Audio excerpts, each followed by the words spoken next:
எல்லாருக்கும் வணக்கம். இன்றைக்கான வீடியோவில் என்ன பார்க்க போகிறோம் பார்த்தீங்கன்னா, மறுபடியும் மாடு தாங்க மேய்க்க போகிறோம்.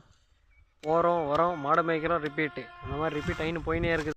நார்மலாக சம்மருக்கு வந்து இளநீ குடிச்சா அது நல்லா தெம்பாக இருக்கும். அந்த ஹீட்டெல்லாம் அப்சர்வ் பண்ணிட்டு நம்ம பாடி ஹெல்த் கண்டிஷன் வந்து செம்மையாக வச்சுட்ருக்கோம் அப்படின்னு சொல்லுவாங்க நிறைய பேர். பட் அந்த இளநீ மரத்தில் இளநீ கல் வரும் பார்த்தீங்களா, அந்த கல் கூட வேறு லெவலு தெம்பு அப்படின்னு சொல்லி நான் கேள்விப்பட்டிருக்கிறேன். அந்த இளநீ வந்து எப்படி எடுக்குவாங்கன்னு பார்த்தீங்கன்னா, இளநீ மரத்தில் வந்து அந்த பூ இருக்கும் பார்த்தீங்களா, பூவில் தான் வந்து பூ வந்து அந்த சின்ன பிஞ்சு விட்டு இளநீ வரும். அந்த இளநீ வராதுக்கு முன்னே அந்த பூவெல்லாம் லேசாக அந்த கொனையில் கட் பண்ணிவிட்டு ஒரு செட்டி மாதிரி வச்சுட்டு, அந்த செட்டியில் வந்து அந்த இளநீக்கு போகிற தண்ணி இருக்கும் பார்த்தீங்களா, அந்த தண்ணியெல்லாம் வந்துட்டு அந்த செட்டிக்குள்ளே போயிட்டு அதுதான் வந்து கல்லாகவே பால் மாதிரி இருக்கும், கல்லாகவே தயாராகுது.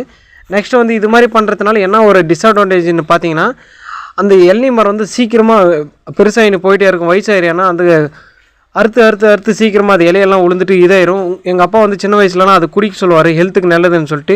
நானும் அந்த சின்ன வயசில் அந்த இதை பண்ணியிருக்கிறேன். எங்கள் ஊரில் இந்த மாதிரி இருக்குதா இல்லைன்னு கமெண்ட் பண்ணுங்கள். நாளைக்கு இன்னொரு வீடியோவில் பார்க்கலாம். யாராவது வேணும்னா கான்டாக்ட் பண்ணுங்கள். பாய்.